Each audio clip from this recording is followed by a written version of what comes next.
Selamat pagi pendengar setia Radio Cakrawala yang diberkati Tuhan kita Yesus Kristus. Salam jumpa pagi ini dalam kasih dan anugerah Allah bagi setiap kita yang percaya dan bersandar penuh kepadanya. Sahabat Cakrawala, sesaat lagi kita akan bersama-sama mendengarkan renungan Oasis Fajar yang akan disampaikan oleh Mayor Melty Karaginta. Selamat mendengarkan, Tuhan Yesus memberkati.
Shalom, selamat pagi Bapak Ibu Saudara sekalian yang dikasihi dan diberkati Tuhan.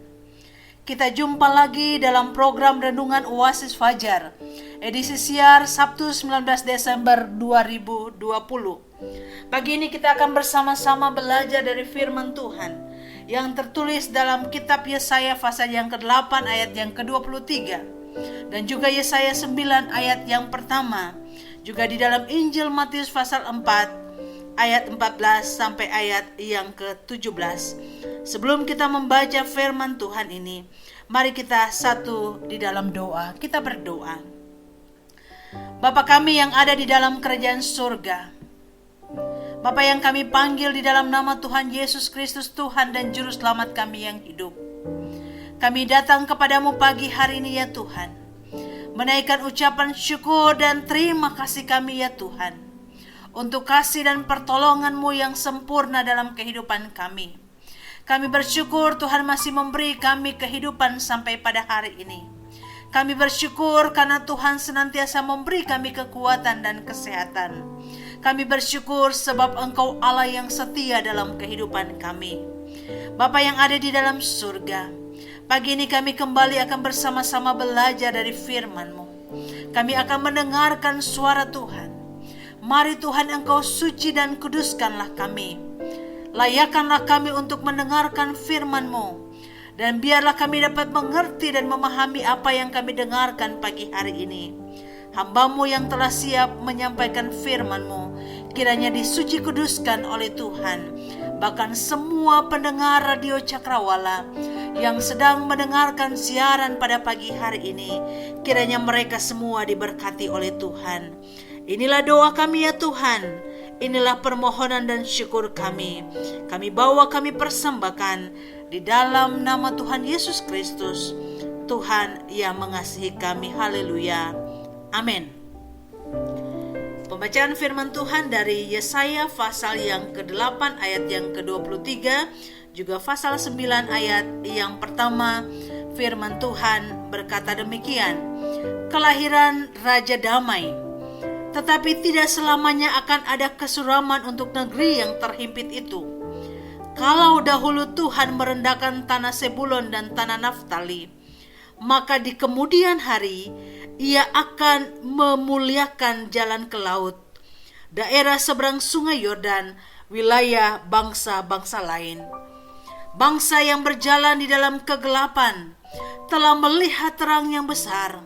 Mereka yang diam di negeri kekelaman, atasnya terang telah bersinar. Injil Matius pasal yang keempat, ayat 14 sampai ayat yang ke-17. Injil Matius 4 ayat 14 sampai 17. Firman Tuhan berkata demikian. Supaya genaplah firman yang disampaikan oleh Nabi Yesaya. Tanah Sebulon dan tanah Naftali, jalan ke laut, daerah seberang sungai Yordan, Galilea, wilayah bangsa-bangsa lain. Bangsa yang diam dalam kegelapan telah melihat terang yang besar, dan bagi mereka yang diam di negeri yang dinaungi maut telah terbit terang. Sejak waktu itulah Yesus memberitakan, bertobatlah sebab kerajaan surga sudah dekat. Haleluya.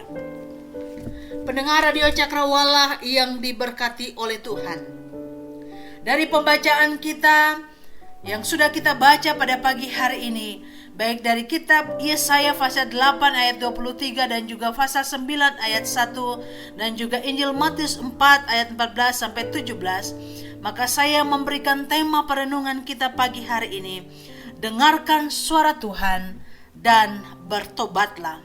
Dengarkan suara Tuhan dan bertobatlah. Pendengar setia Radio Cakrawala yang diberkati Tuhan, pembacaan firman Tuhan yang telah kita baca secara khusus dalam Yesaya 8 ayat yang ke-23 menggambarkan situasi atau kondisi yang dialami oleh kedua suku Israel, yaitu suku Sebulon dan suku Naftali, yang hidup dalam kegelapan, hidup dalam keterhimpitan, dan dikatakan direndahkan Tuhan. Melihat sejarahnya, sebenarnya kedua suku ini bukanlah suku penakut ataupun yang lemah. Bahkan nyanyian kemenangan Deborah saat mengalahkan Sisera, panglima tentara Yabin, bersama pasukan-pasukannya, menyebutkan bahwa mereka adalah suku-suku pemberani yang siap mempertaruhkan nyawa mereka. Kita bisa baca di dalam Hakim-Hakim 5 ayat yang ke-18. Ketika Gideon meminta bantuan untuk memerangi orang Midian, kedua suku ini juga siap untuk maju berperang. Tetapi dari pembacaan kita, di sana kita menemukan mereka mengalami kehidupan yang sulit.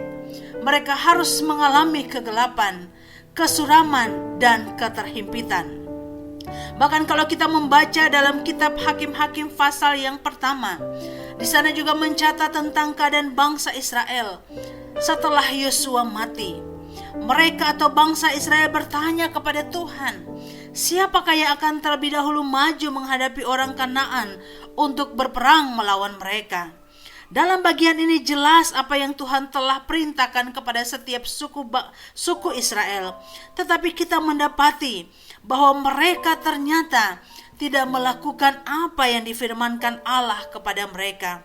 Demikian juga dengan suku Sebulon dan suku Naftali. Sehingga orang Kanaan itu tetap diam di tengah-tengah mereka, walaupun sebagai orang Rodi. Kita membaca dalam ayat yang ke-30 dan ayat yang ke-33. Suku Sebulon dan suku Naftali diam di tengah-tengah orang Kanaan, penduduk asli negeri itu, sehingga mereka hidup bergaul dengan orang Kanaan.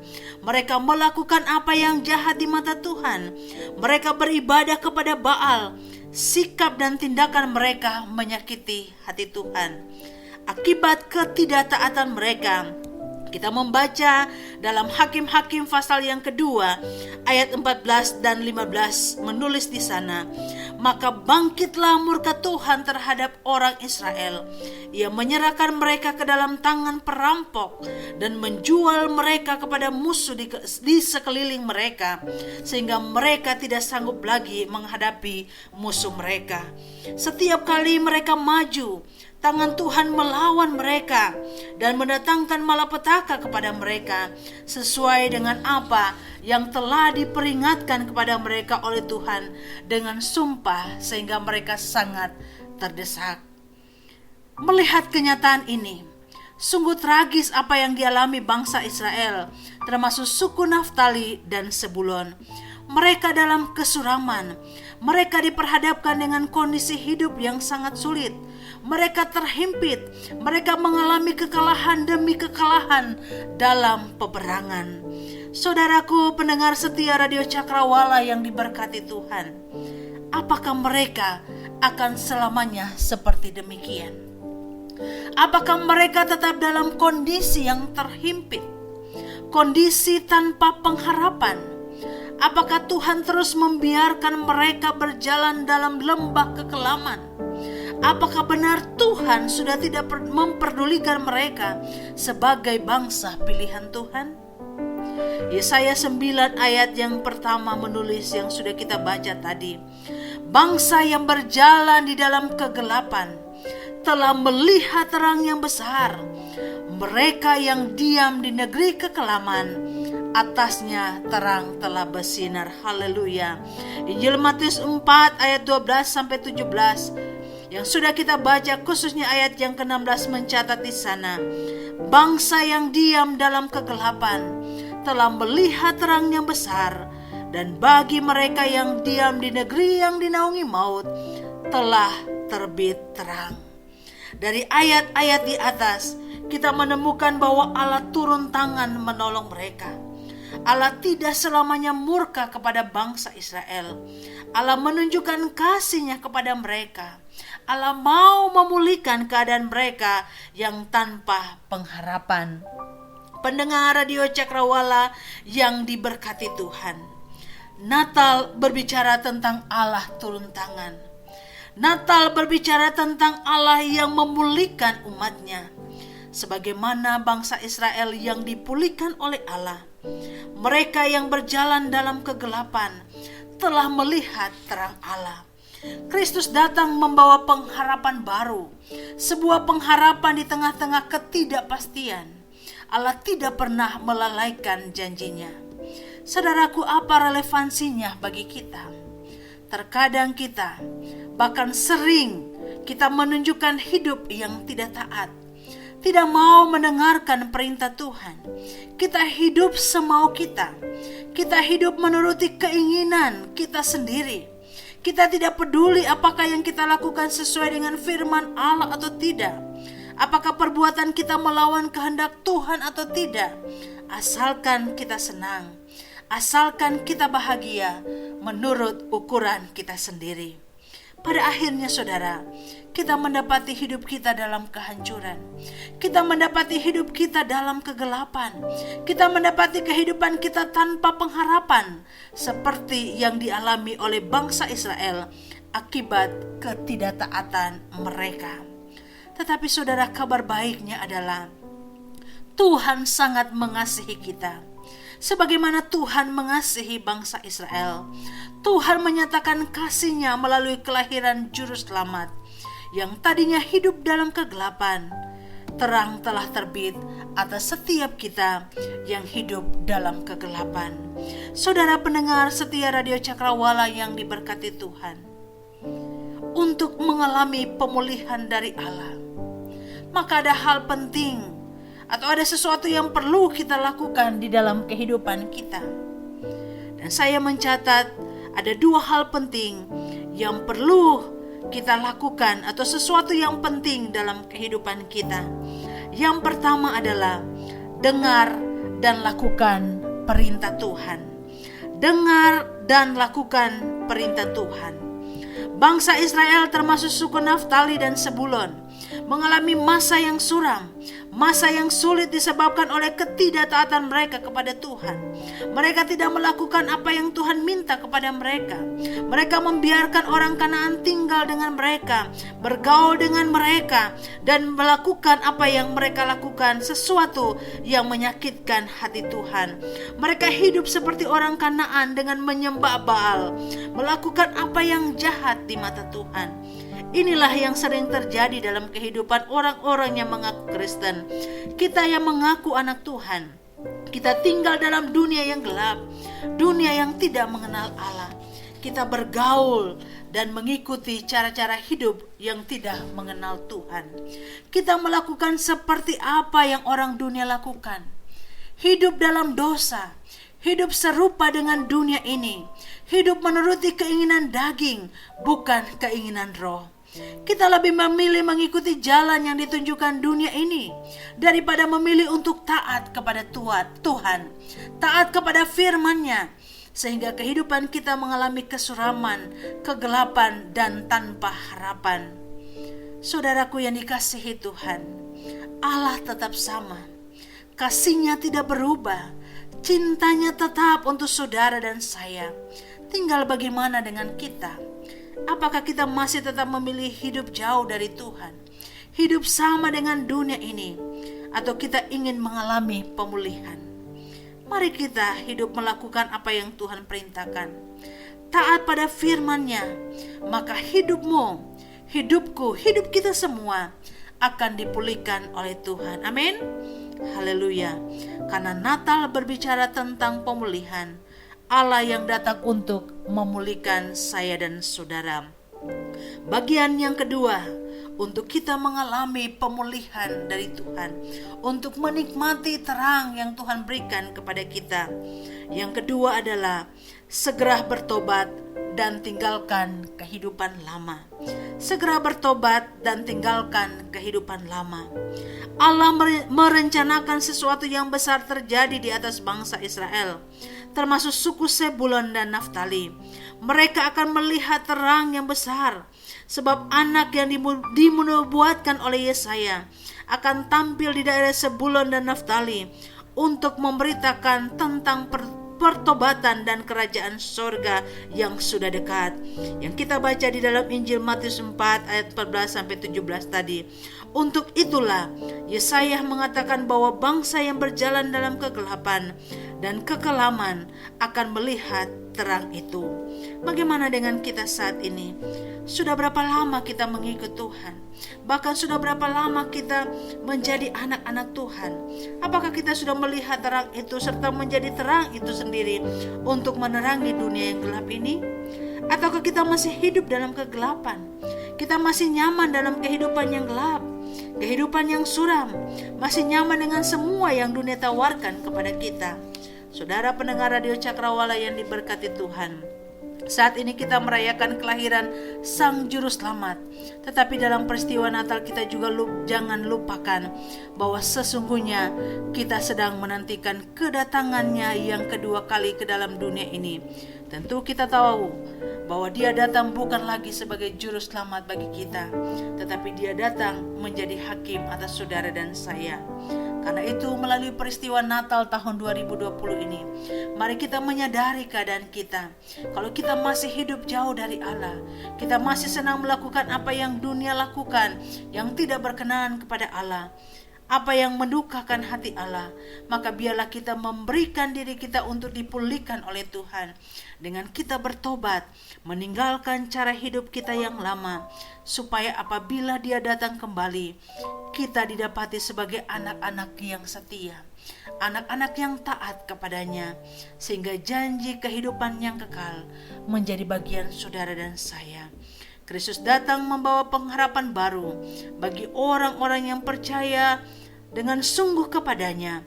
Bagi yang berdosa, bagi yang tidak punya pengharapan, Kristus datang bagi saudara dan saya yang bersedia mendengarkan suaranya, mau bertobat dan meninggalkan kehidupan lama yang tidak berkenan kepada Allah.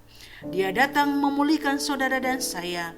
Dia datang supaya kita memiliki hidup, tentu hidup yang berkelimpahan, sebagaimana janjinya dalam Yohanes 10 ayat 10b. Aku datang supaya mereka mempunyai hidup dan mempunyainya dalam segala kelimpahan. Haleluya.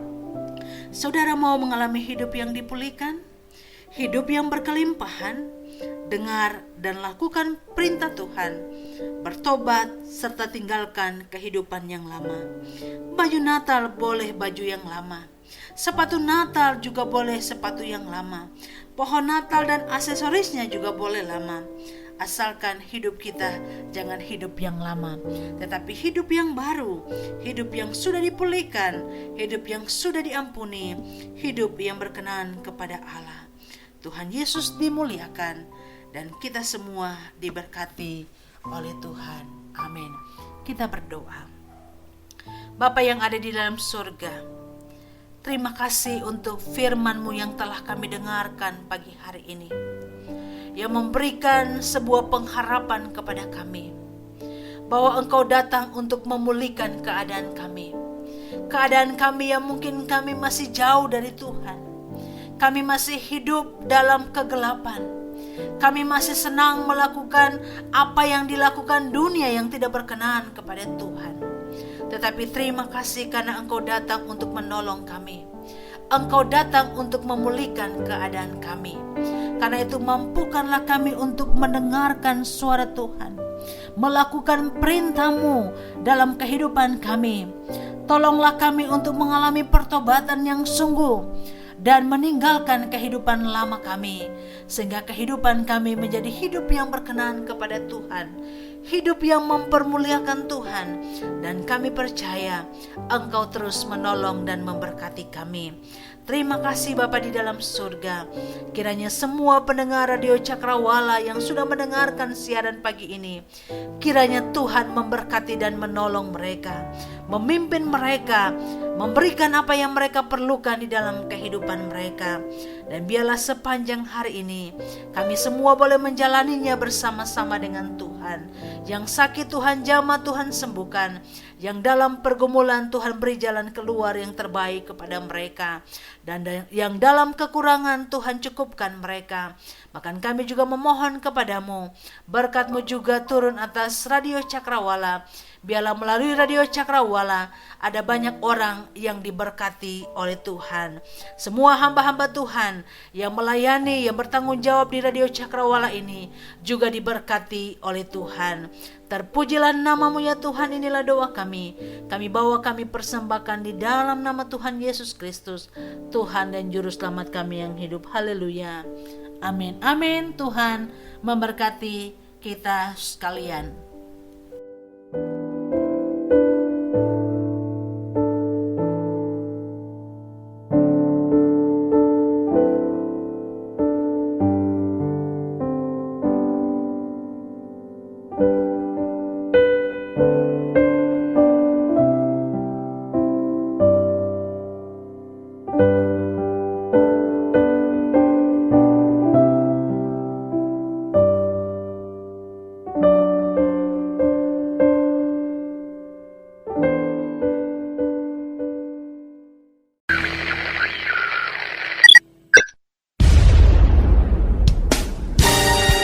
Pastikan Anda tetap bersama dengan kami di gelombang 89,2 FM, The New Cakrawala Radio.